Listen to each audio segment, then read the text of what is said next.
We're the Con Guys, and this is the Con Guys Show, coming to you straight from the nerdy heart of Hollywood, California. And this is Jim with theconguy.com. She's been here with theconguy.com. Katie here, aka the Con Girl. Zordon did not want 5 teenagers with attitude. My name is Derek Sam. I'm Danae Sams, and that's my brother.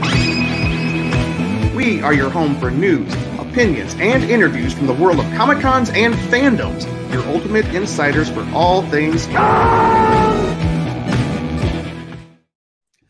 Hey, welcome everybody to the Con Guy Show. Yes, we are less than a month, barely over 3 weeks from San Diego Comic-Con, the biggest nerd fest in the country. My name is Jim. I am one of your hosts here on the show. There's a guy up here on the couch. What's his name? What's up, everybody? Cheesebin, social media for the Con Guy and screenwriter. Drinking a protein shake. There's no protein in this. All right, Katie. What up, all? It is Katie, the OG, mostly OG Con Girl. There were some people before me, but yeah, representing the ladies tonight as both Emily and Danae are not able to be here. But yeah, excited to talk about Comic-Con, even though it's a little bittersweet for me since I am not currently going. So, but we're still here. We don't know. You never know. All right, Mr. D. Okay. Hey, I'm Mr. J. Thanks. I'm Derek. I'm one half of the Samblings, one of the original Con Guys from the podcast. Happy to be here. Probably going to be at Comic-Con without a badge, just hanging out and visiting offsites, because that's also ghosting, exactly. Ghosting Comic-Con. And by that, I don't mean that Comic-Con is going to call me and I'm not going to call back. I love that. And the guy with the cup. Hey, what's up, everyone? It's me, old buddy Ben Cleaver. I'm stoked on nerdness today. I just want to double check. My entire screen has just frozen up. Am I still coming through okay on your end? Yeah. Yes, we see you here. See you. Perfect. I don't know why I did a thumbs up. It's not like I see there it. we go. Now it's fixed itself. I've realized that I've been trying to adjust my lighting so I don't look so washed out, and it's my computer screen is the problem. So I'm trying to turn off the blue light on my computer screen, but I'll worry about that in a little bit. I'm stoked on nerdiness today. I just went and saw The Flash in the movie theater. My 5-second review is basically Flash review. My 5-second Flash review is if you love Michael Keaton as Batman, go see this movie in the theater. There's some other high points, but that's pretty much the best part of it. Other than that, it's meh. But Michael Keaton is astounding as Batman. Yes, he is. It is a great third point to Batman and Batman Returns, I think, as far as his character goes. I'm excited. San Diego Comic-Con is one of my favorite places to be. It's one of my favorite events on planet Earth. I love going. The crowds are a bug, but I brave them regardless because it is just the energy, the excitement, all the wonderful colors. And it's going to be a little different this year, but I'm excited to attend. My wife, Brianna, and I we're locked in. We got a room. We got our badges. We're good to go. So I'm looking forward to it. And I'm looking forward to seeing my fellow con people at the Con of Cons. Yes, that's right. Ben, you got a response to your Flash review. By the way, I just got to tell you, Jonathan, he goes, The Flash, more like The Flush, Roger Ebert probably. No, I got to disagree. I think I probably enjoyed it more than all of you. I am calling it the best DC film of the modern era. I liked it that much. Saying much though. Well, okay, but there have been some good ones. But modern era does not include 1989 Batman. Okay, right? Yeah. We're talking about the DCEU era. Yeah, not Christopher Nolan. That's his own thing. Yeah, we're talking. I guess technically the DCEU too, because now it's new and they're changing it. And oh, jeez. It I is mean, what it's It's not Not good. the same. It's not the same DCEU as earlier. but it connects back because this one bookends it connects back in a big way. the storyline of this bookends Man of Steel, which was the beginning of the DCEU. So, but you know, like, yes, the Flush. Yes, you know, it's Jim. Not to throw some support your way. Do I feel like I wasted my money and my 2.5 hours sitting in a movie theater watching this? No. There were literally 3 other people in the theater. Now I saw a matinee, so it was at 12:15. But did I feel like I wasted my 2.5 hours? No, I enjoyed it. I had fun. There was a lot of great stuff. Ezra Miller is freaking weird, Yeah. but He is, what? And they were a little. There were some parts where it was just like you were going way too goofy, and it's a little a little out of context for the rest of the film, like some of the really goofy parts. But like Sasha Kaye as Supergirl was freaking awesome. I love her. that was a great storyline. That was a great storyline. I just love I just loved Michael Keaton as Batman, and I thought this was a great kind of tie up for his, you know, three movie story arc, so to speak. And lots of Batman 89 references, which I liked. A lot of Batman 89, and let's just say, I don't want to ruin any part of it, but there the quote unquote the Spider-Man No Way Home aspect of this was amazing. The fact that the multiverses of the DCU multiverses were all on display made me very happy.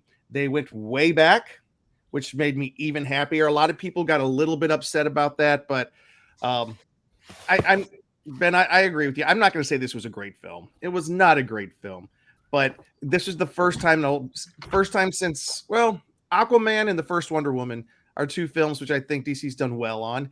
And really good. I think this goes up there with them. It's up there with them. All right. Let's say hello real quick to some of the folks. We got a lot of comments so far. Yeah. Hi, Lily. Yeah. Lily, are you going to Comic-Con? I just want to know. I saw you last year. Ben. Blood good. All right. Cat. Also, Hello. General Gilman. The General. Yep. Andy is here. And it was cool. General Gilman says, Ben, the General is back in town. Boys are back in town. All right. Thank you guys for watching tonight. We are going to jump into this fairly quickly because let's just set this up. And we are a little over 3 weeks from Comic-Con, but like 20 days. Mm-hmm. Hold on. Jeff had a question. Okay. Yeah, I really think we should talk about that really quick. I didn't see it, but he asked if you think that Melissa Benoist. Benoist. I cannot pronounce it. Anyway, that's one of those ones that's spelled really weird, so you're convinced it's pronounced a weird way, but It's it's Benoit. pronounced how it's spelled. Is it Yeah, Benoit? it's just Benoist. Oh, it's Benoist. I worked with but- someone. to play Supergirl in the Flash movie. I didn't see the Flash, so I can't have an opinion. But I was not a big fan of Melissa as Supergirl to begin with, so I'm gonna say doesn't really matter to me. Is but Linda I think the Flash. Benoist, is she the older one? But I think the Flash should have been Grant Gustin. But that is my 2 cents. Right. So real quick, if I can unpack a little bit of what we're talking about here. So Jim, Melissa Benoist she plays Supergirl on the CW series. Oh, the TV version. Okay. The Arrowverse series.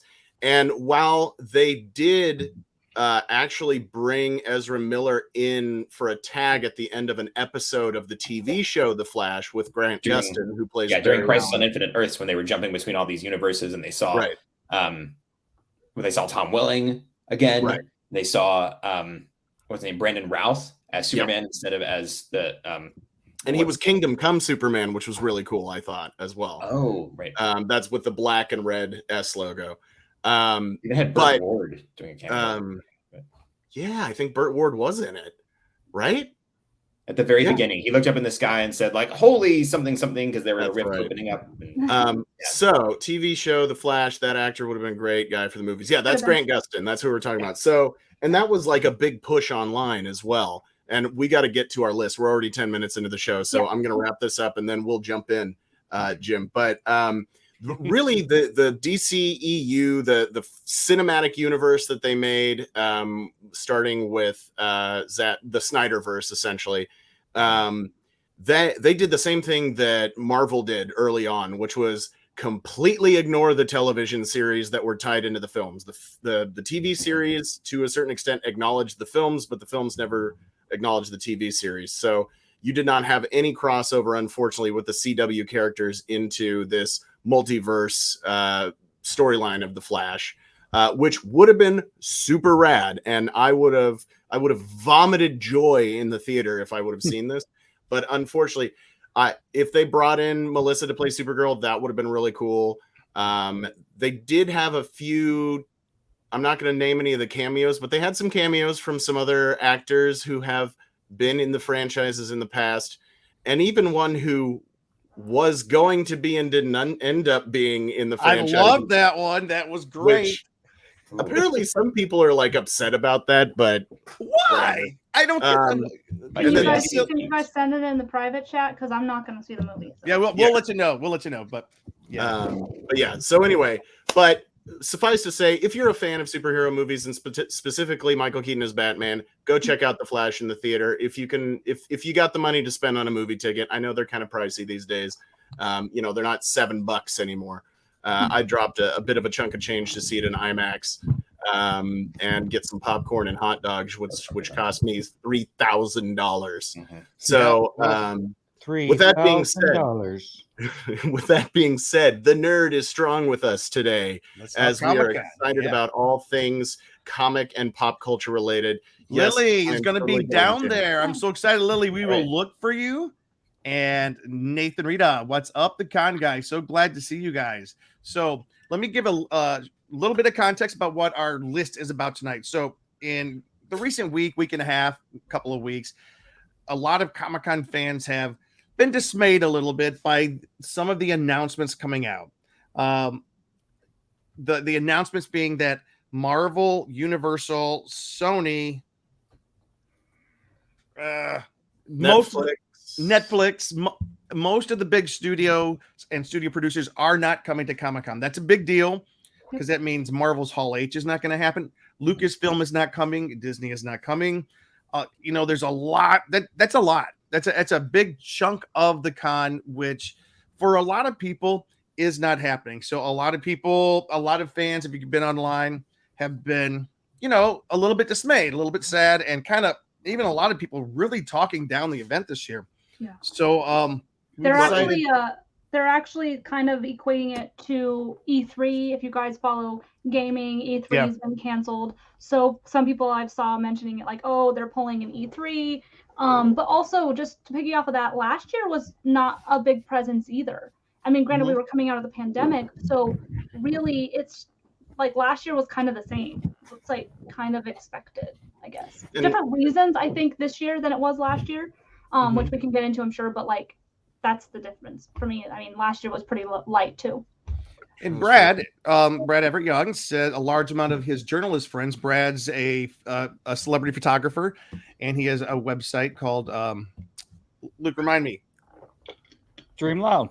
I don't know why I was forgetting that. Anyways, he said a lot of his journalist friends have backed out of attending SDCC this week after hearing the news, which makes sense. But that being said, we wanted to say, you know what? I'm still excited. Why am I excited? Let's figure out, if we could, the best reasons to go. So we tonight are going to give you 21 reasons why this is going to be an awesome con. 21 plus to enter. That's right. So you know what? We're going to start right at the top, and we have collectively we've gathered our thoughts together. Hey, Derek, what? Let's just start with this. This is not the most important to the least important. We just have to number them. One, Derek. What's one? Okay, so this is a good one to start with. Yes. So the fact that we don't have a lot of these big, huge Hall H panels from the studios means we might not have the big, huge Hall H lines that kind of just dominate everything and require you to plan your whole schedule around while you're at Comic-Con. Not just if you're going to those, but also just moving around to get into the convention center from that end. The way Hall H is managed, which, they do a great job figuring all that out, but it's still, there's just a huge crowd right there and it gets very congested. It's just a lot. But if we don't have those, that does kind of affect how things will play out. And, some Comic-Con purists will say that Twilight ruined Comic-Con in, 2007, 2008? It changed No, Comic-Con. it would be 2000. It was 2009. Yeah. 2009? Yeah, Okay. You Before I were there started pre-Twilight, right? Yeah, he was saying purists would say it ruined Comic-Con. Yeah. We would say it changed Comic-Con. True. Okay. Yes. True. Some people would say that they really Everyone. didn't like the change because Comic-Con is so much more crowded and there's a whole lot less emphasis on comics. And it just depends on what your preference is. Like, we all attend Comic-Con because we're fans of lots of things, and that's part of the fun. But with this might create kind of a shift in focus, and we'll talk about some of the other things that might get more of a focus if we don't have these giant Hall H panels from all the studios. We used to always get Warner Brothers doing a big, huge one where they would preview all of their upcoming movies. Marvel would do, one or two big ones. And with that shift, it'll be interesting to see how the crowd gets spread out. Maybe some of the panels that are usually smaller might get more attendance. Maybe the offsites will get a little more. It's really hard to say. Maybe it'll actually be easier to get into Hall H for the panels that are there. It'll be interesting to see how that shifts things, Yeah. And Brad's got a good point here. He goes, Warner Brothers, they scaled back their big floor setup last year. So maybe this gives them a green light to up their game and be kind of king of the hill, king of the hall, king of the convention floor. Funko took over the extra floor space last year. That's a real good point. And Katie, I know that you and Derek, I remember like back in the day when I first met you guys would camp out in Hall for the Hall H line all night long. I know that for me personally, I have become less and less of a Hall H person because I have seen how I don't want to say ruins my Comic-Con experience, but it dominates it. Like it just change, it affects everything that I do. And so this is a change that I'm probably not so sad about. Katie, what were you going to say? Yeah, like it does take out a large chunk of your day, your time. It takes so much extra planning because you have to kind of like see how long the line is to kind of know if I should get in line now. And sometimes you're like, I want to get food, I want to get sleep, I want to do all these things. And it really takes out a lot of the chunk of your options and time. I think it was fun. Like, I do not regret camping out for the Doctor Who 50th anniversary panel, like at all. That was probably the most worth it of all of the panels that I saw in Hall H. Agreed. But we were there together. little things can really make that unpleasant too, like with the whole people faking wristbands or whatever happened in the few years ago when people couldn't get into the room with wristbands, which of course put a whole damper on the entire day. So there is things like that that I will not miss because it's tiring. 9 years ago, Katie could do it, but that was 2013 or 2014, and you're an old woman now, Katie. Oh, you're so old, a lot of Katie. time, a lot of pandemic, just not the same. So, all right, we did, and we probably won't spend as much time on every number, but because the Hall H situation with everybody skipping out is one of the biggest things that everybody's talking about, I think it is wise and prudent for us to talk about how that is going to affect the rest of the con. All right. So Ben, that being said, real quick, let me do a quick transition here because let me allow for those of our followers, our listeners, our watchers who aren't in the know. We here at the Con Guy, as it says in our opening title, we are involved in the entertainment industry. We're writers, we're actors, we're filmmakers, TV. We do it all, and or we do a little bit of it all, I think is a better way to say that. But so we're heavily involved in the entertainment industry and the production of a lot of this stuff, especially the type of stuff that goes to Hall H, film, TV, et cetera, et cetera. And what's going on right now in quote unquote Hollywood. Oh, we forgot to mention this. Thank you, Ben. Yeah. Thank you. Yes. What's going on right now in Hollywood or the entertainment industry is there is currently a writer's strike. And the Writers Guild of America, or the WGA, has called a strike because of issues with the payout system from the major studios, Warner Brothers, Sony, Netflix, et cetera, et cetera, et cetera, all the big players in the game. There's just issues with how they're being paid for their work, how much they're being paid for their work, how much work they do compared to how much they get paid for it. And that's one of the things I think, as just an average person watching something, you don't really think about who wrote this. You just see the actors on the screen, or maybe you might think about the director, the person who, you know, made the whole thing happen, so to speak, or at least the visual aspect of it. The writers are extremely important because they give us the words to say. Yep. They create the stories that we watch and we're entertained by. And there are a lot of issues on both sides with discrepancies on the work put in and the pay received, and who wants to do what between the actual writers, who are union members, and the studios. And so the writers' contract ended. They negotiated a new contract. They didn't like what the studios were offering, so they said, we're not going to work. So that means nothing is being written right now. No new TV episodes, no new movies, no, you know, shorts, no late night shows, no webisodes. You might realize, oh, all of a sudden, all the talk shows are off the air or running reruns. All of a sudden, Saturday Night Live is not happening anymore this season. And that's because the writers are not writing until they get a negotiated deal with the major studios that satisfies them. Now, some people on some side might think, oh, this is selfish, and they just want more money. Wait, I gotta stop you right there. For the full disclosure, no, let's go back to all five of us. Full disclosure, Jim and Luke here are members. We are members of the Writers Guild. And for people who think that we're just being, and we were not allowed to vote on the authorization for the strike this year. I just want you guys to know that we were not allowed to vote because we're brand new members. But in years past, I have had that thought, Ben, like, oh, those bunch of writers, they're just making all the. Let me tell you, what we're talking about this year is kind of important. You know, using AI, artificial intelligence, to write scripts is something that the writers are trying to make sure the studios don't start doing, because that would be the end of the writing profession as we know it. So that's a biggie. There's some other things. It would be the end of quality entertainment, I think. Yeah, it's plagiarism. What's that? Yeah, and it's plagiarism. Yeah.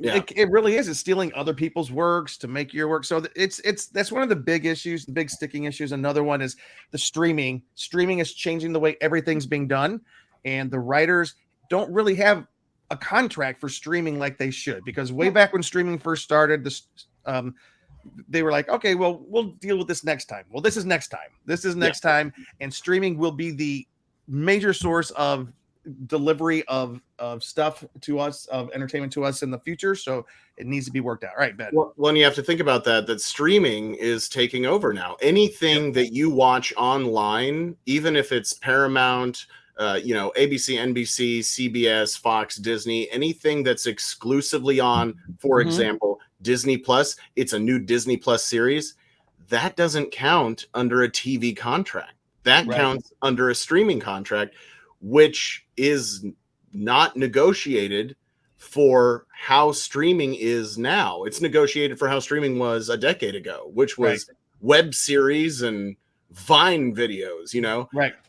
So the writers are and you know, in business, you're going to try to get the most you can for the least amount of money. So the studios are like, oh, well, we don't have to pay you this much because of this contract, and it's streaming. So the writers are trying to get their fair share and paid for their work, for the work that they put in. Right. That being said, so that's a big reason why a lot of these major studios aren't bringing stuff. They don't have a lot of new stuff to show. They're not working on anything currently, or filming anything. A lot of films and particularly TV shows, absolutely, but even a lot of films just stopped production. In fact, because Ryan Reynolds is a WGA member, they're filming Deadpool 3 right now. He is not allowed. They already have the script. The script has been bought and paid for. I heard this. The script has been bought and paid for. Ryan Reynolds currently is not allowed to improvise anything during filming of Deadpool 3 because that would be considered writing new material. Yeah. And he is technically on strike as a writer. He can act as an actor right now. And also, as a side note, I'm a member of SAG-AFTRA, which is in 2012 they merged the Screen Actors Guild and the American Federation of Television and Radio Artists, which is SAG-AFTRA. That's the actors union. We are currently negotiating our new contract, and in the next week or two, we'll decide if we're going to strike. Yeah, I was gonna say, so it's not just writers potentially that. So if the Screen Actors Guild or the SAG-AFTRA were to strike as well, you couldn't have any actors come participate in any panels because they would have to be paid or provided for their appearance under a SAG contract. So they wouldn't be able to go to any panels either. So I think particularly pertaining to anything that's currently under production. Yeah. If you were in a movie 20 years ago and you're having a panel, you can go do that. Like that's fine. But if you're in something that's currently in production, you're contracted to do media, for example, panels at a comic book convention, you would be barred from doing that if SAG strikes. We don't know if we're going to strike it. The thing is, it's specifically the rules are, though, SAG actors cannot promote current projects. SAG actors can show up and talk about projects that have already been done like years past. Like if they're talking about something they used to work on a long time ago. Right. Like Power Rangers. We'll talk about that in a second. And For also, example. Ben, what's interesting, Deadline is reporting, actors, the SAG has authorized a strike. So they are ready to go on strike. They're hoping to get word by June 30th whether or not they'll go on strike. I think June 30th is when they figure out whether or not they're going to. Yeah. So I voted on that. I've been a SAG member or SAG-AFTRA member for 11 years. So I voted on that. We voted to give our representatives the authority to strike if they can't reach a deal. The union voted 97% in favor of authorizing a strike if we need it. And I think part of that has to do with the fact that the writers are on strike now. So there's a level of solidarity there as well. The one thing that's cool though about their contract, SAG actors, their strike authorization doesn't really affect them. They have a 30-day grace period. So if they so choose, they can still show up, possibly. So I don't know how that's going to work. So that's 30 days after June 30th. So they might be able to come, but you know what? I have a feeling most of them, a lot of them probably won't show up in solidarity with the writers, and the writers are still on strike. Well, we are 28 minutes in, and we've only we do got to get going here. So I think we're losing. I'll go into the next one. That was just to give some context as to why San Diego Comic-Con is going to be. One more thing. I do have to say one more thing about that. Deadline is saying that sources inside the studios have said that if things change on the labor front, that means the strikes, there's still a chance of plans changing and making last minute appearances for some actors. So in other words, there are actors who have scheduled to come down right now. They can't say they're coming down, but if things change at the last second, they're still coming. So we can't say, all right, we're going to zoom through. All right, we'll Ben, in if that happens. Number 2. We're going to zoom through. So, guys, my first San Diego Comic-Con was in 2012. This was after the big explosion of 2008, 2009. I know we mentioned Twilight was part of that, but I think when Iron Man hit theaters in 2008, that was when San Diego Comic-Con really started its blossoming into the pop culture juggernaut that it is now. That being said, I've talked to people who've been like, I've been going to San Diego Comic-Con for over 30 years, that people say, I remember when you used to be able to go down on Friday afternoon, walk up to the box office at the convention center, buy a ticket that day and walk in. And that's because it was the comic book expo. And it was still the central hub of comic book expos. And I think that's one thing we might see it maybe leaning back a little bit towards this year.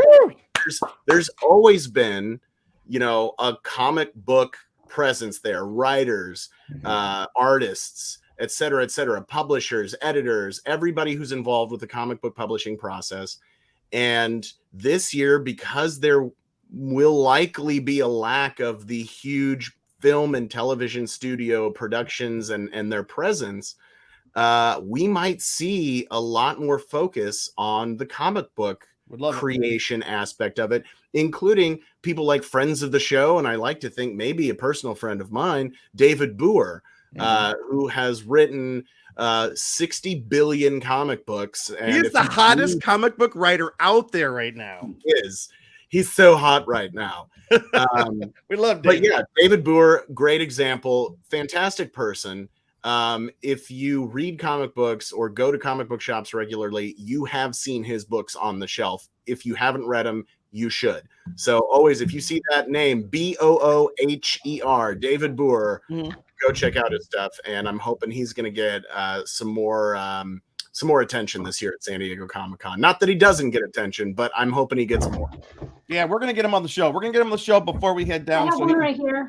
Oh, there. What? Killer Queen. Let's show. And since it's Pride, it also works. So. Yeah, Killer Queens. Yeah, Which David. I believe he just announced or came out with the second volume. Yeah. I feel like I saw something about it. So, but yeah, this is one of them. And he also has Kanto, which was his own creation. He's writing on Firefly for Boom Comics. He's doing just so much. It's like, man, that guy's just taking off. So real quick, I'm going to do number 3 for us, and it's talks about this. We're talking about the actors, that and Brad said, because Brad, he hangs out with them a lot. He goes, that said, I think more actors will show up at the convention than expected. They've scaled back big premieres a bit lately, but actors are still showing up because they want to work when it's all over. But here's where they can still show up to the parties and network, and they'll be there. So one of the parties at Comic-Con. Parties at Comic-Con. I'm going to tell you, number 3. We're not necessarily talking about the parties right at this point. That was the worst, Jim. That was the worst transition. Parties. Let me tell you what. This has nothing to do with parties. No, what's so strange is because I put this list when we were putting this list together. It used to be there, and now it's not. It's moved to our other section. But anyways, offsites. A number of offsites are in the works. We do know that. We don't know what they are yet, but there's a number of offsites in the works. And I hear that some of the studios that will not be able to have panels this year are working with some of the major offsite promoters to do some offsites. They haven't been announced yet. Some of them have been. Some of them have been announced, and we're going to talk about those in just a second. I know I'm going to throw it over to the other guys to talk about some of these offsites coming up. But offsites, guys, we will be having offsites. We will be having parties. So that part is not done. All right. Ben, there's actually a cool panel that might be happening that's not really being affected by the writer's strike. What is that? Doctor Who, or Whom, if you're correct. So it's last year Doctor Who didn't really have a panel, I don't think, at San Diego Comic-Con. They did have a presence on the convention floor, but this is going to be the 60th anniversary of Doctor Who. So we're expecting that something's going to happen now. They are across the pond. Yep. And so they're even though the Writers Guild and SAG-AFTRA are worldwide networks, they may not be under the same restrictions as a lot of the local organizations as well. And all we have so far online is like whisperings and like Russell T Davies hinting at something at San Diego Comic-Con. We don't have anything solid yet. So we're looking forward to seeing what they're going to bring, because come on, baby. It's the 60th anniversary of Doctor Who. It's San Diego Comic-Con International. It's the granddaddy of them all. You got to be there. Yep. All right. Speaking of anniversary, speaking of offsites, Luke Cheeseman on the couch, number 6. What's happening? Well, did we skip number 3 talking about the animation having a boost? We did, because Jim gave the worst introduction ever to number 4. So you know what? Let's go back to number 3. But just backtracking, something me and Jim have done a lot, and Derek for sure, and Katie, like we enjoy a lot of these animation panels in the Indigo Ballroom over there in the Hilton, which have just been a lot of fun. You get like the most like animated panels that you can see. It's just a lot of fun. But we have here that we think animation may be a major draw again. Yep. Did they announce they're coming back? They have not. They have not 'Cause announced. last year was the first year in all the time I've been at Comic-Con, I think, that Adult Swim did not have their activation out front. Yep, the big carnival on the lawn. It's called. Yeah. It's called Adult Swim on the Green. Yeah, and last year they did not have it, so that's why I was curious. Yeah, they scaled back last year, but they still brought 4 panels. And so the thinking this year, because I'm not, although I'm a member of SAG and Andy did say, Ben, thank you for explaining the writer's strike and the SAG stuff. I fully stand with you guys. Thank you, Andy. Andy. Hopefully we'll see you there. Animation writers, is that a different contract or is that the same contract? That Technically, they're still under WGA, but with animation, it's done so far in advance. I think anything that they do, it's pretty much canned already. So, and there are different rules about how they get paid and how things are credited. Yeah, because it's complicated. But things like the Lego Batman movie versus the Lego movie, that there were different rules in that because the Lego movie had a live action sequence, whereas Lego Batman movie was fully animated. So when that went to like different people getting credit, getting paid and stuff, it's like a lot of that is processed differently for a live action movie versus animation. I'll defer to him on all that because I don't know anything about that. So like Luke said, it looks like animation might be making a major presence this year. Smiling Friends, Primal, Aqua Teen Force, all these, Rick and Morty. Although Aqua Teen Hunger Force, get it right, Jim. Wait, what did you say? Aqua Hunger Force. That's not right. Force. I said Aqua Hunger Force eats the teens or something like that. So Rick and Morty, maybe, but there's been some drama on and shakeups there, so we'll see. All right. Luke, you were about to tell us about an offsite, number 6. Yeah, number 6 is Jurassic Park 30th anniversary activation. I don't know a whole lot about it. I'm trying to look this up, but it looks like, they'll have some of the Jurassic Park gates, some dinosaurs. Jeff Goldblum will already be in town with his band, so there's a chance maybe he'll pop by. Yeah. But I'm sure there'll be a lot of little things or hopefully some giveaways and stuff like that. By the way, if you ever get the chance to see Jeff Goldblum play with his jazz quintet, it's incredible. I highly recommend it. We went. It also includes trivia. Nice. Well, I was just gonna say we went and saw him up in Hollywood a few years ago, pre-pandemic. He was playing at a little like jazz club, and they took an intermission. The rest of the band went to the bar and just started drinking.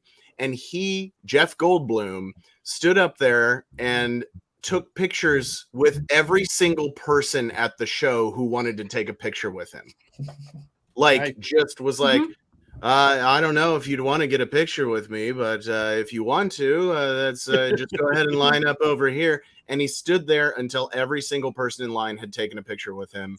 Just class act all the way. But anyway, I've heard he does that at all the shows too. I just want to ask Brad, were you at Comic-Con 24 years ago when you were 10 years old? Please let us know. All right, Katie, number 7. So number 7 is another offsite that happens I'm pretty sure every year. It's been there most years that I've been at Comic-Con, and I went. This would have been either 9 or 10. I don't know. I can't keep track anymore. I think this would have been year 9 because of the pandemic, but. Is Dragon Ball Z always has a big presence at the back of the Marriott marquee. I believe it's the Marriott marquee, right? Yes, you're correct. They always have a big, huge setup with photo ops, other gatherings. They've done like a couple years ago, a few years pre-pandemic, they had I think it's the American voice of it was either Goku or Vegeta. Please don't get mad at me. I do not watch Dragon Ball Z. We're not gonna get mad at you. They had like the world record for the largest Kamehameha. So like there's other things that they do, and he led it. Last year, because of Crunchyroll acquiring Funimation, Crunchyroll had a huge presence at San Diego Comic-Con last year and had a concert at the Rowdy Shell or Ravy Shell. I don't know how you say it. The band shell up behind the convention center. Yeah, they have the huge shell outside the convention center, right on the water. It's a beautiful venue, and they did it with the orchestra as promotion for the upcoming one that they were going to have, which I think happened this last year. Of the Dragon Ball Z, where they orchestrate it while you watch clips from the show. And I did go to that. That was a really cool event, and I got a synopsis of all of Dragon Ball Z. So, but if you like Dragon Ball Z, there is always usually fairly long lines at this activation.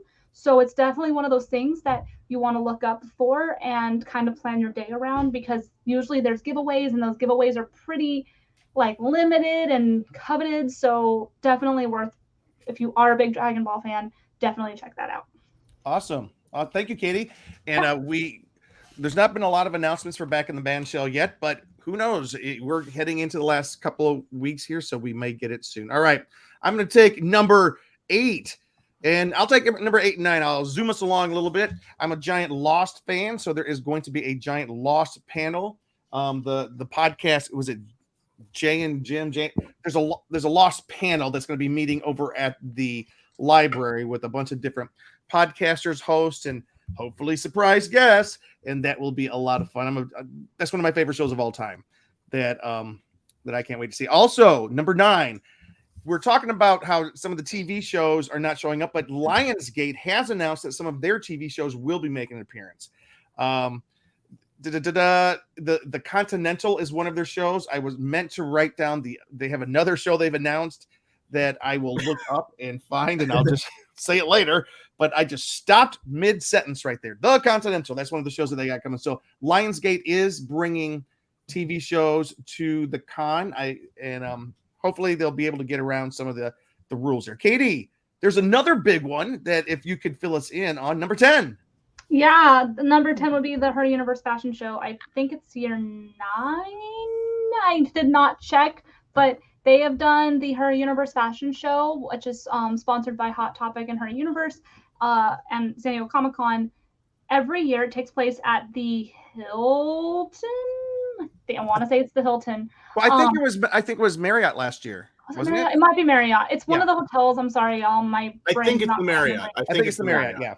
So they have this huge fashion show where during the submission era time, they let people who are designers, people who are cosplayers, people who make clothes submit designs. There's always a theme. This year's theme is all about Disney 100. So this is the first year where the all of the looks that were submitted had to fall into the Disney franchise. So it could be Disney, Marvel, Star Wars, but they weren't allowed to do anything outside of that. As in past years, there was a little bit more flexibility.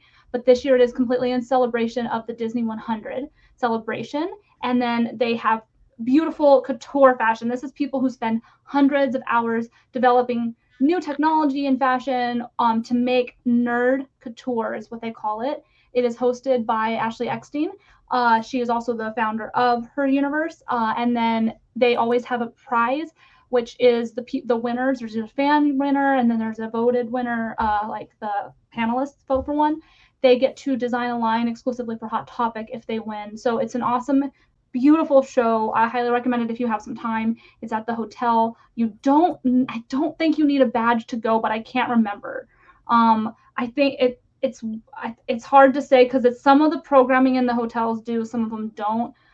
You probably do need a badge, but it's been. I think you do need it for the Marriott events. Yeah. Yeah. So, but it's usually 8 o'clock on Friday. I want to say it's like 7 or 8 o'clock on Friday usually. But it's a really fun show, especially if you're really into looking at fashion and looking at what people can think of, the things that people design. There's been lighting effects, glow in the dark, 3D printing, all sorts of stuff. It's a really fantastic show. And last year you got a swag bag when you went. So it was pretty cool. All right. It's a mainstay of Comic-Con, and we're just glad that they're back. All right, Derek, number 11. My computer froze and I can't read it anymore, and I don't remember which one this is. Number Ben, if you can grab number 11 for us. Number 11. Wait, is this the one of smaller panels? Because I really want to talk about that. All right, go ahead, Derek, number 11. Okay, I'm sorry, Ben. Thank you. No, you're good. With as we were talking about this kind of shift in focus, because we don't have the giant Hall H panels from the big studios, probably that leaves more room to give attention to some of these less well-known panels that still usually get a decent turnout. Among those, Starship Smackdown, which is always a fun one. You just have a bunch of starships from various franchises, and you're voting on which ones you think would win in a battle. Kind of picking out your favorites. Another one that I've gone to a couple times and really enjoyed is Klingon Lifestyles. It's it's like community theater almost, because these group of people cosplay as Klingons and they write an original play each time. And I have been studying, brushing up on my Klingon on Duolingo lately. So of course you have. Of course. I'm So- behind Listen, on if they mine. have an option for it, why wouldn't you? Like, I know, right? Yeah, Biyaj. if you're Derek, of course. You understand. Anyway, so those are the things that I get excited about, which means they'll probably get a little more attention this year. Which, when those independent, smaller panels get more attention, it's more likely that they can keep coming back. That's one thing they said at the Klingon Lifestyles panel when I went before, that they said, you know, when you, if you send an email or do any kind of reviews online about the panels and mention the little panels like that you really enjoyed, it helps them when they try to come back again later. Jim's on a little panel. I am on a little panel. Yeah, small little panels. It used to be called full-time creative career and a part-time schedule. Now it is called, I'm zooming. It is called, it's right here. It is called, it's not that. I don't know what it is. Here it is. It's not that. It's It's called Success in Creativity, making the best of your resources. It's basically the same thing, but a lot more talking about how using your resources to maximize your time in your creative field, especially if you have full-time endeavors that require your attention. Yeah. Thank you, Luke. You should get a tattoo of that. I know it's kind of a hard panel to say. Thank you, Luke. Hey, Ben, they're number 12. You should just get a tattoo that says "Thank you, Luke." Yeah, that would be a good one. So Especially one thing I losing a want to bet. say really quick, I always, at every convention I go to, they're doing Klingon lifestyles, and I always want to go, and I always end up having something else going on that I can't go. And so this year, I want to go to Klingon lifestyles, and to that I say kapla. There you go. Translate. That being said, to change gears completely, Snoochie Boochies, mother suckers. Kevin Smith, the great New Jerseyan, New Jersey, whatever somebody is, whatever somebody from New Jersey is called. He's American. Quick, this is the happy hour, and I made my cocktail a little stronger than I intended. So this is gonna get real fun real quick. Cheers, if Ben. you're a fan of the Askewniverse, the View Askewniverse, which is the series of Kevin Smith films and like Clerks, Chasing Amy, Mallrats, Dogma, Jay and Silent Bob Strike Back, Jay and Silent Bob Reboot, Clerks 2, Clerks 3, etc., etc. Great film franchise, by the way. The famous restaurant from the film series, Moobies, which has had a pop-up all over the country, including here in Los Angeles. And if you want to go over to that hashtag show's YouTube page and dig through all the videos, you can see my personal review of the Moobies pop-up restaurant. They're going to be having a Moobies pop-up takeover in San Diego for San Diego Comic-Con. So if you want to go pay way... Beg pardon? I said I love it. Oh, yes. I was going to it. say, so if you want to pay way too much for a pretty decent cheeseburger, but pay for it because it is themed like your favorite fictitious restaurant, I would highly encourage you to go check it out, because they do have merch. They do have DVDs, Blu-rays, T-shirts, all kinds of stuff for sale that you can buy from the Moobies pop-up. And it's just a fun environment if you love the Kevin Smith films, which I do, and so I'll probably be showing up. Awesome. And thank you for whoever was typing. So I said that Lionsgate was bringing TV shows. I knew they were bringing Continental, which is from the world of John Wick.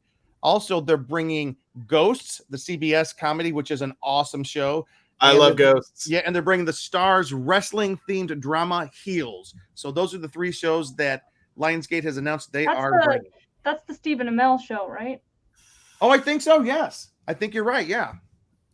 All right. With Alexander Ludwig and Stephen Amell, I think, right? Brad will tell us in 5 seconds. All the people that Katie has a crush on. All right. We got a big announcement for number 13. Lucky 13 for us, Cheeseman. Why don't you tell us what this is? Here is one of our favorite reasons why we think you're going to have an awesome time at San Diego Comic-Con this year. We are kicking it off with a bang once again. So I keep getting the 30th anniversary stuff. So what better 30th anniversary for us to celebrate than the official Power Rangers 30th anniversary celebration. Yes. Moderated by our own Ben here. Woo! Thursday, kicking off at 6:45 p.m. to 7:45 p.m. Wait. Sorry. We're not allowed to give the time. Oh, we aren't. Yeah, we have to wait till San Diego Comic-Con gives the time. Oh, Okay. Fix it in post. That's roughly the time, but maybe not the time. But we are still finalizing things and the room. 13 and all o'clock. that. Yeah. 13 o'clock. Exactly. I think we're one of the only people that still follow those guidelines, but we will do it. Yeah. But right now we have Dwayne Cameron coming back. We had him there last year. He's from Dino Thunder and Wait, can we Operation show your Overdrive. graphic, Luke? Yeah, go ahead. You can All right. take it Here off. we go, guys. This is awesome. Much better looking there. Yep. Look at that panel of we don't have any chicks on the panel. Well, there's a question mark. We have which is Luke does have somebody lined up. We're trying to work out. Just to let you know, this requires hours and hours and hours of crazy logistics to get all this lined up. We got to get the signings lined up. We got to get the badges lined up, and so there's a lot of stuff that's going on here. So Luke, tell us who we got here. Well, we got Patrick David from Power Rangers in Space, Roger Velasco from Power Rangers in Space and Power Rangers Turbo. We got Brennan Mejia from Dino Charge, and I think there's also Super Dino Charge. There's a couple of them that they did. And then we have where is Chris Kamen from Power Rangers in Space. So we have a lot of people from Power Rangers in Space and Power Rangers Turbo. So which is actually awesome because I think they're celebrating like a 25th anniversary. So that will be kind of fun to kind of address that during the panel. Peter Sidarso from Power Rangers Ninja Steel. Cameron Jibo, one of our longest friends from Power Rangers Super Mega Force. And then we have a new Ranger, Selwyn Ward from Power Rangers in Space and Power Rangers Turbo. And we have Blake Foster from Power Rangers Turbo. Again, we got a lot of Power Rangers Turbo, so this is going to be fun for Ben. Yeah. And again, Dwayne Cameron, who I mentioned before from Dino Thunder and Operation Overdrive. I think I mentioned him. Plus, maybe some other guests as well. Well, and one of the other guests, there's one that we're really hoping comes on, and she very much wants to be here, and she's also was in Power Rangers in Space and a number of other ones, which was kind of cool. Ooh. So that is awesome. What else can you tell us about that, Luke? We're also going to be part of the after party. There's going to be a 90s themed party after. So not everybody, but some of them will be there. And then we're also trying to see if we can get some. I think we got a couple maybe coming to the pre-Comic-Con party as well. And there'll be signings. We're still working on those and the time. So all of them should be signing at some point, either one day or multiple days during Comic-Con. So this is pretty amazing. This is going to be perhaps our biggest one ever. And for those of you who are wondering, yes, we have talked with other Power Rangers who like to make late appearances. So, and they will be at the convention. So you can bet it's going to be a rousing celebration of the 30th anniversary of Power Rangers this year. It's going to be awesome. So come watch the Power Rangers, and then you can party with the Power Rangers at the Nick at Nightclub party that night. So it's just a 90s themed day. We are really excited. This is going to be cool. We'll give you the times, the room, the details, and everything after San Diego Comic-Con releases all that information. So Cheeseman, good job on setting that all up. That is pretty amazing. All right. Ben, you got your work cut out for you. That one's going to be crazy, man. Oh, man. Yeah. He just points to him and says to talk. Number 4. Why do you feel, Ben? And then let's go into number 14. I just use my gift of gab and let them do. I just pose questions. That's all I do. I just get the conversation going and then let them do all the work. That's and they will definitely do it. They will. That's true. Yes, that's the Steven's wrestling show. Okay. I can't wait for Amy Jo Johnson to be there. Oops. No, I'm kidding. I'm kidding. Yeah. We wish. Amy Jo Johnson famously kind of doesn't really do a lot of Power Rangers stuff anymore. That's the only reason I said that. Yeah. It was Emily Joe. would lose it. Emily would absolutely lose it. I would lose it. Yeah. Who do you think I had a crush on as a 9-year-old? Amazon plans to have a big presence at San Diego Comic-Con this year. Season 2 of The Wheel of Time. They're bringing The Boys Generation V. And those are due to, well, actually, those shows are due to premiere this fall. So Amazon is still, they haven't really officially announced anything yet. So that was like my hopeful, assumption. But the streamer's still sorting out what will be happening. The Boys main show has finished filming. So depending on, a SAG-AFTRA strike or whatever, we may have a big panel from Amazon for The Wheel of Time and The Boys, et cetera, et cetera. We may not. We'll see. It has yet to be revealed. Is that a spinoff? Yeah, Yeah, it is. I didn't know there was like a spinoff. The badges have started arriving. It is The Boys Gen V, so that's a pretty big indication that they will be there. I just didn't know they were doing. Jim doesn't want to show his name. Well, no, You're not don't supposed to show your name. Luke. Yeah, let's Don't put this show my name. warning out there. Don't show not your showing name your on name. your badge because people can take a picture of it. They can copy it, and if Comic-Con finds that your badge is being sold on eBay or anywhere else, your badge will be canceled.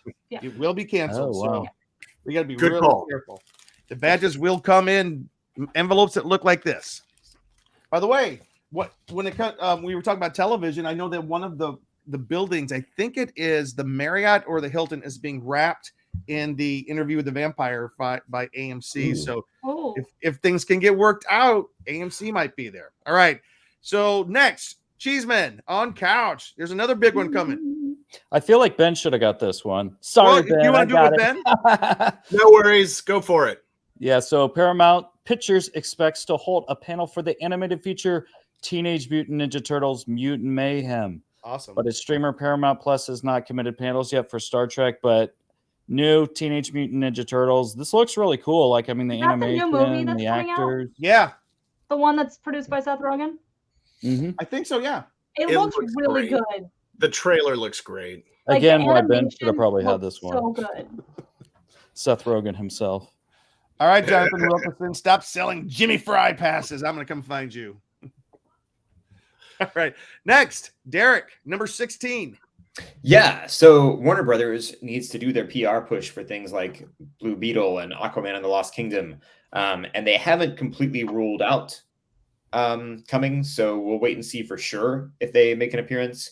But at the same time, Max, formerly HBO Max, the streaming service owned by Warner Brothers, is planning on being there with some of their animation titles. Do we know what those are yet? We do not. Okay. I would imagine that the Harley Quinn cartoon, which is about to release its next season, is probably going to have a presence there, which it's very adult, but it's hilarious and very well written. Can you guys hear me? Yes. Yes. Can you guys see me or am I frozen? You're frozen. You're but it's frozen. fine. Here's a new T-shirt right I'm there. trying- It's a good pose. Yeah, Good I'm T-shirt pose. trying to get it to unfreeze and it's not. So. Yeah, just give it a minute. But By the way, could all when we make were a Katie announcing, face. while we were announcing the Power Rangers panel, I wanted to show last year's Power Rangers panel where we also had 10 people. So that was the 29th anniversary panel, and that was huge. And this panel is promising to be, it's right up there. So we're really excited about that. All right. Derek, did I interrupt you? No, I was done. I was asking if we knew what the titles were that they would be bringing. I didn't think it had been announced yet. No. And just to tag on to yours real quick, I know that James Gunn and Peter Safran, Pete Safran? Yes. I know that they really, really want to have a giant Warner Brothers panel. They are doing everything they can to have a giant Warner Brothers panel. So I have a feeling this is one of those panels we're fingers crossed. It's one of the few studios that has not yet dropped out. They are still trying to have a panel, and we will see what happens June 30th. We'll see. We probably won't know until the announcement comes out from San Diego Comic-Con on July 5th is when they start announcing their panels. All right, Cheeseman, I think you have the next one. All right. According to Deadline, there will be a Sonic the Hedgehog restaurant opening. We should talk about our buddy Josh Miller. Go get him. I'm pulling a Biden right now, or I'm reading the parentheses. Oh, come on. Get him You're on not the just reading phone. a list. You're not just reading a list. What are you talking about? Go get him. Go get. Let's get I'm Josh really Miller on on the this show. one. Yeah. Yeah, do it. It's so I assume this is the more current Sonic the Hedgehog that they're doing the restaurant of. Yeah. The one that Josh Miller just wrote he and his writing partner just wrote the 2 movies that have become big hits. That's cool. Which has, Knuckles in it, Sonic Tails, all that stuff. So They're it's gonna be working on fun. the 3rd right now, BT Dubs. Yep. Good. Aren't they also doing a spin-off called Knuckles? I have no idea. I I haven't think heard there's a that, but that would spin-off. be They're cool. actually, I think. I'm not really sure about that. Maybe All it's right. just rumored. Derek, there's something cool here you might want to talk about. Number Yes. 18. So WB 100, that's celebrating 100th anniversary. They're doing a Looney Tunes and Harry Potter mashup. So you've got all the Looney Tunes characters Looney Tunes dressed as Harry Potter characters, which I kind of love. I always loved Looney Tunes back in the day, and I really love Harry Potter now and have for a long time. That's cool. And I will say, so often over the years, it felt like Warner Brothers didn't capitalize on their nostalgia well enough. And sometimes, every now and then, they'll bring out some clever stuff with Looney Tunes, like they're tapping into that a little better. And they can do it. If Disney can do that with Mickey Mouse, Warner Brothers should be able to do that with Bugs Bunny. Yep. And it's Hold for up. Hold up. I think. Are they saying that Daffy Duck would be in Gryffindor? Wait, let me look. I couldn't Give me a tell. It's break. too small here. Give me a break. Look at that. But the colors look right. red and yellow. Daffy would totally be a Slytherin. He would absolutely be a Slytherin. I get Porky Pig as Hufflepuff. That totally works. I think Absolutely. Tweety Bird would be a Slytherin, to be honest. True. Yeah. All right. Jim. Does anyone want to take number 19 that's not me? I can take it.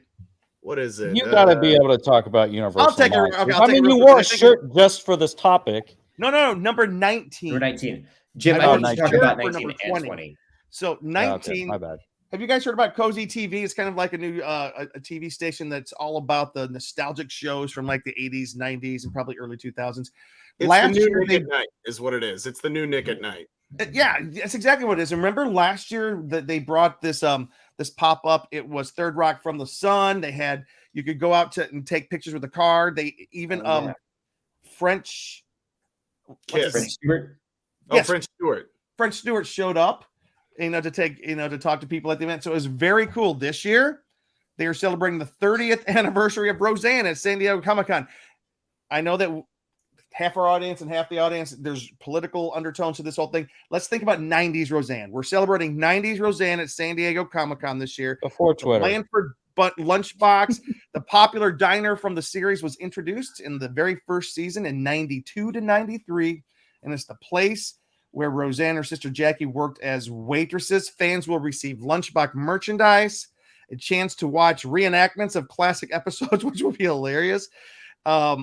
Or of Lanford Days and the classic episode. And based on the video, that there was a promotional video that came out. Maybe we'll find it and put it on the website.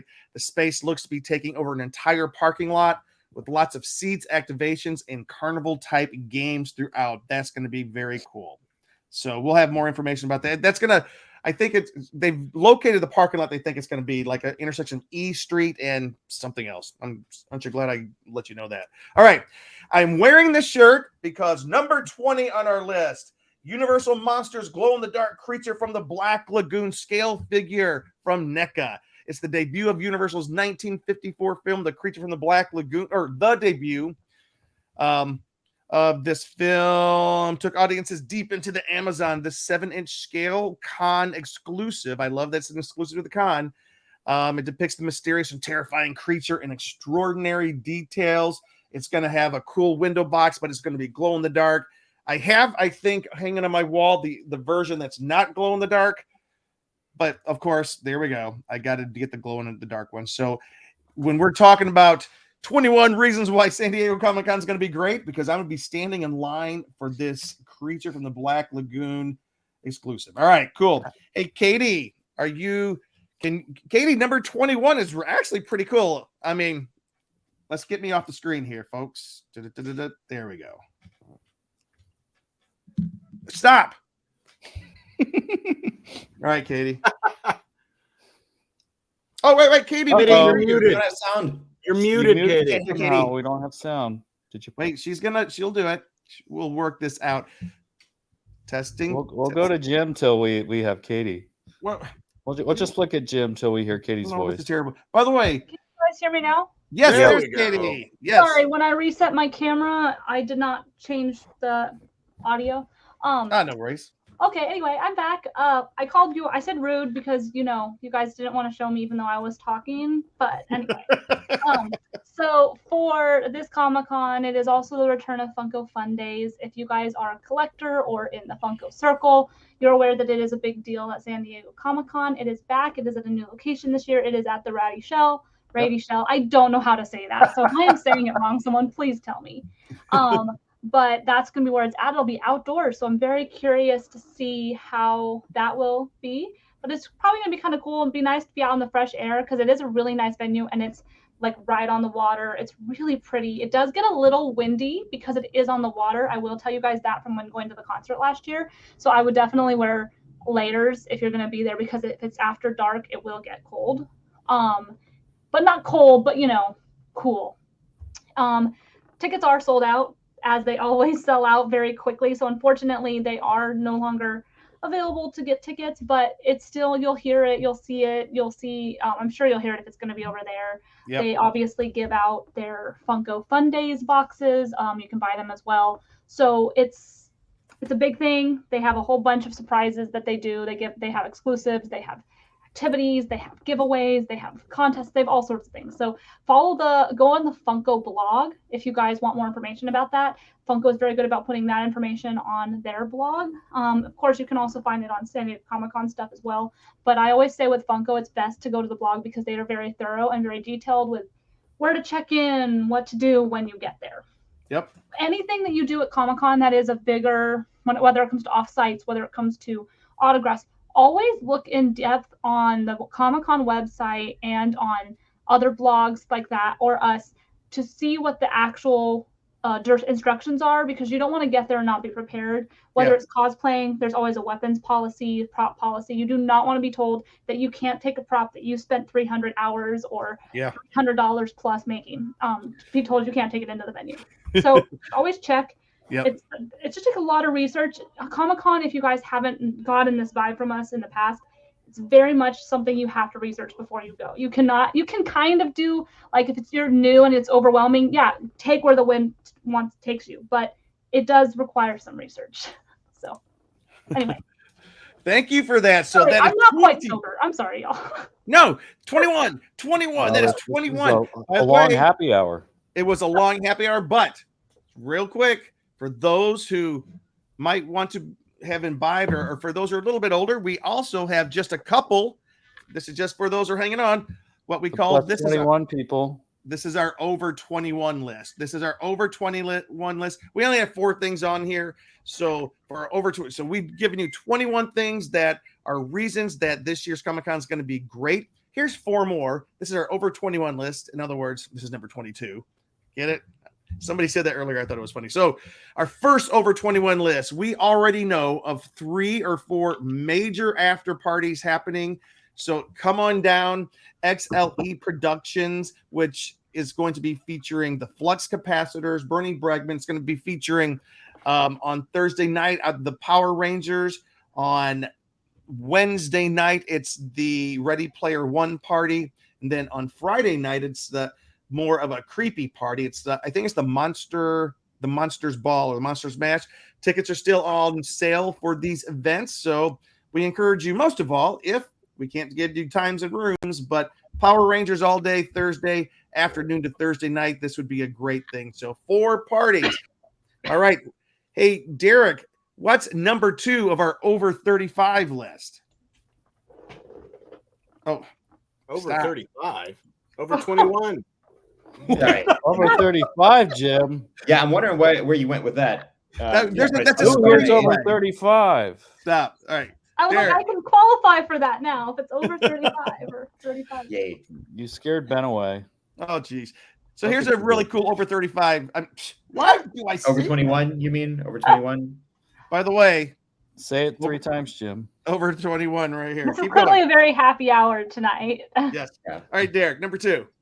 So Jamie Lee Curtis is going to be there to promote her new graphic novel, which is called Mother Nature. She also wrote a script for it that's being produced by Blumhouse. Let's see. So I know some of us have talked. I mean, there are a couple people on this show that are very big fans of the Halloween franchise. And, you know, I was a big fan of Jamie Lee Curtis in movies like True Lies. Get off of me. He's Gosh. talking about you. Yeah, thanks, Luke. I'm sure that's not annoying for people watching the show at all. But yeah, I mean, we can expect to see some cool appearances for that. Probably some cool promotional materials. We'll see. Oh, wait. Oh, yeah. Okay, never mind. Keep going. Mike Emke. What?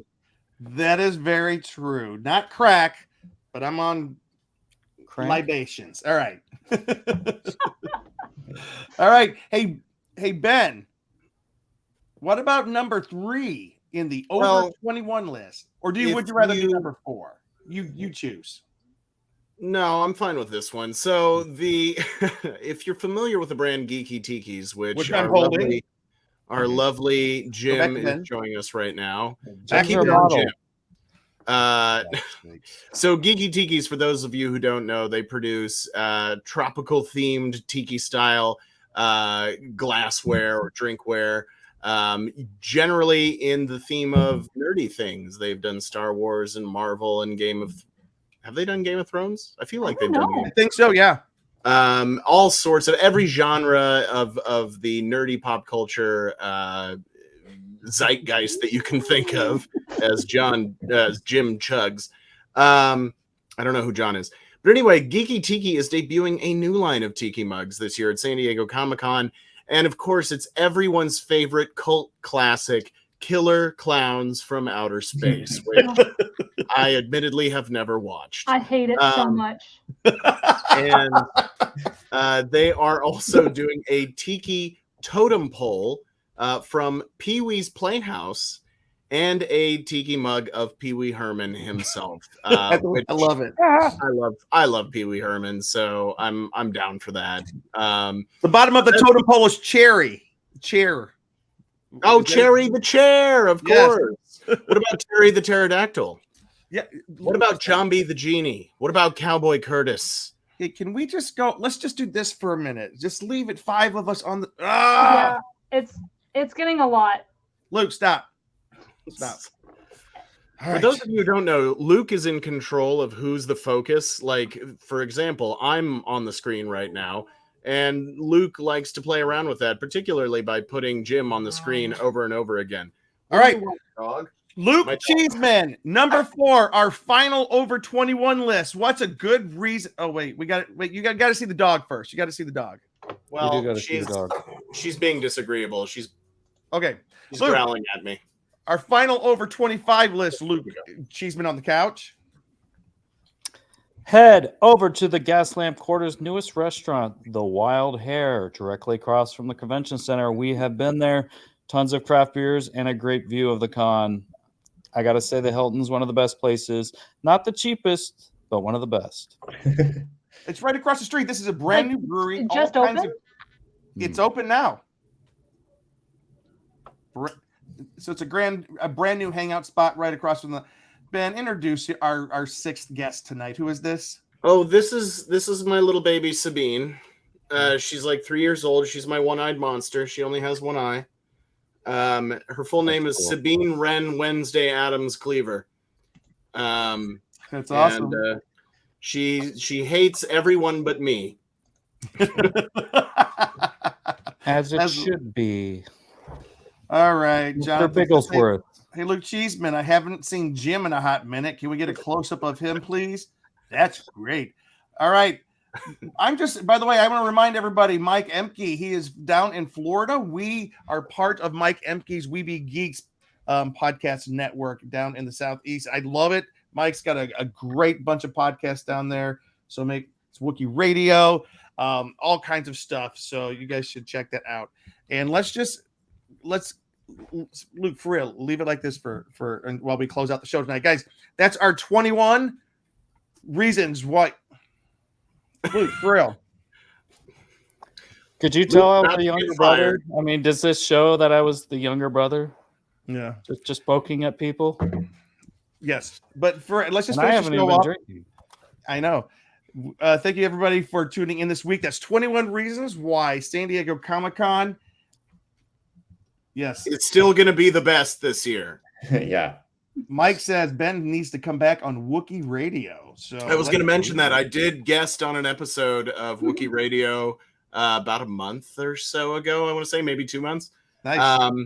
Great podcast, really fun. Just a bunch of people nerding out about what they love. So, you know, if you're the kind of person who likes to sit around and just shoot nerdy stuff back and forth with other nerds and really get into the nitty gritty of what you really think. Yeah. It's a great podcast. And I was honored and blessed to be a guest, and I would love to come back anytime. Sounds awesome. All right. All right. Let's all say our goodbyes for the evening, and we will let Ben take us out. I will start. Thank you, everybody, for tuning into the Con Guy Show tonight. Please follow us at theconguy.com on Twitter, the Con Guy on Instagram. And you can follow me on James D. Fry. I don't post a lot. Mainly, I post once a year on St. Patrick's Day. I'm kidding. I post. All right. Who else we got? Lucas. All right. Who's next? All right, I'll go. You can find me on Instagram and Twitter at Cheese on Couch. Oh, what? That's not me. You can find me on Instagram and Twitter at Cheese on Couch and on the conguy.com and, of course, at Comic-Con. Yep. And, of course, messing with Jim. Or Katie, or Ben, or my turn Derek. now. Oh, because Ben's closing it out. Okay, it's Katie, aka Katie_Christina, across all social media: Twitter, TikTok, Twitch, everything pretty much. You can also find me at the Con Girls. I know we're gonna try to plan on doing some more shows again soon. Sorry, we've been a little bit inactive due to scheduling, but Katie moved. I did. So I have a new setup in here, so you can kind of see my collection. In progress of figuring out how to display it. But for the Con Girls, we're going to try to do a show where we talk about the convention-like thing that just happened for, if you guys follow me on Twitter, I'm sorry, but I became a BTS fan. But they recently had their 10th anniversary, and they had an entire festival in South Korea where 400,000 people showed up. And so me and my roommate are going to try to do a little bit of coverage of that. If you guys stay tuned to the Con Girls for that. Also, Anime Expo is this weekend for you anime nerds. So keep an eye out on all the news coming out of that because it will be happening. Always happens 4th of July weekend. So, yeah. All right. Hey, I'm Derek again. I'm a regular here, writer, contributor to theconguy.com. And I will say I have never regretted going to Comic-Con. Every year there might be certain highlights. And when I look back on previous years, some years might stand out more than others as being just a particularly great time. But I've always loved it. And I don't think that's going to change just because some stuff isn't going to be there this year. I think that's just an opportunity to enjoy the things that I actually kind of love more, which are those indie panels, those offsites, those, and also just getting to know people who love the same things that I do. Those are the best parts about the convention. We've got that stuff and we can give more attention to that when we don't have to worry as much about the Hall H line every time. Yeah. So you can find me on Twitter occasionally at ConGuyDerek. And since Ben is going after me, I have to riff off of him a little bit ahead. People are always asking me, why are you carrying around that can of Play-Doh, Derek? It's because whenever Derek's around, we're going to be flexible, nostalgic, maybe a little salty, but not toxic. Ben, I love that. Ben, before you go, I think we all need one. Before Ben, Katie, Brad wants to say happy birthday, everybody. Thank you. Katie, we just can't have a show without wishing you happy birthday. Happy birthday to you. Happy birthday to you. Happy birthday, happy birthday. Happy birthday to you. Birthday to you. And I think that shows up about as much as the Ryan dancing. Oh no. But Brad said one more comment. Did y'all mention the San Diego Comic-Con info list pre-party? We did not, but we need to do it. Next, it's Thursday, July 13th at Academy over in Hollywood, California. Jeff Gunn and the Infolist are hosting a pre-Comic-Con party for anybody in the Los Angeles area. It is an invitation-only party, but to get an invitation, all you got to do is get in touch with Jeff Gunn and request an invitation, or buy a ticket, basically. By invitation only, it's a ticketed event. You must have a ticket to get in, and you can't just show up. You must have the tickets ahead of time. They have to know how many to plan for. It's always a lot of fun. It is basically starting the Comic-Con event early, and you start up here in Los Angeles before you head down there. Thank you, Brad, for bringing that up and not letting us forget that. We'll have information on our website about how to go to the Infamous party. We might even be interviewing Jeff coming up. He said he'd be up for an interview with us, and we'll be there. Whoever can make it, we'll be going there because we will be there. We're going to be there, and some of the Power Rangers will be making appearances with us, so it's going to be a lot of fun. And Andy did just say that batches for Anime Expo just sold out. They usually do, but it's Everybody's wishing Katie happy birthday. So anyways, Ben, please take us out. All right. Well, thank you all so much for those of you that tuned in live to our podcast tonight, our live broadcast of the happy hour. We really appreciate you all. And thank you so much for just hanging in there with us. Our show's been on the, I was going to say the air, but that's not really what it is. Our show's been on the Ethernet cables for 7 years now, and we're still doing it, which means people still pay attention to us, which you can't say for, the majority of podcasts out there. I do want to say thank you to our host network, That Hashtag Show, and their sponsor, Neft Vodka, reminding you to please always drink responsibly. I haven't been doing that tonight, but I'm at home. So, like I said, I made my cocktail a little bit stronger than I intended to, and I'm only about halfway through, and I'm going to eat some pizza after this. Folks, thank you so much. My name is Ben Cleaver. You can find me on all social media at BENKLIEWER, or you can search the hashtag BK421. I always say I'm going to post more, and I always intend to. So we'll see if that works out. Mostly just Twitter, Instagram, and I'm trying to do some more TikTok, but I've only got like 2 things up there right now. Folks, this has been the Con Guy Happy Hour. Please visit us at theconguy.com, as well as our sister website, thescareguy.com. Check out the Con Kids podcast, the Con Girls. And check out all the stuff that we're putting out there. We're just as excited about all of this as you guys are. And thank you again for watching the show tonight. And as a reminder, people always ask me, Ben, why are you drinking out of that red cup? Well, it's because whenever Ben Cleaver shows up, it's always a party. Kapla! Yeah. Kapla. Later. Oh, not again. All right. Bye, guys. Thanks for listening to The Con Guy Show, the official program of theconguy.com. Find us on the Weeby Geeks Collective or anywhere you listen to podcasts. And now on sci-fi.radio, Saturdays at 4 o'clock Eastern, 1 o'clock Pacific, both AM and PM. That's 9 o'clock Greenwich. It's sci-fi for your Wi-Fi.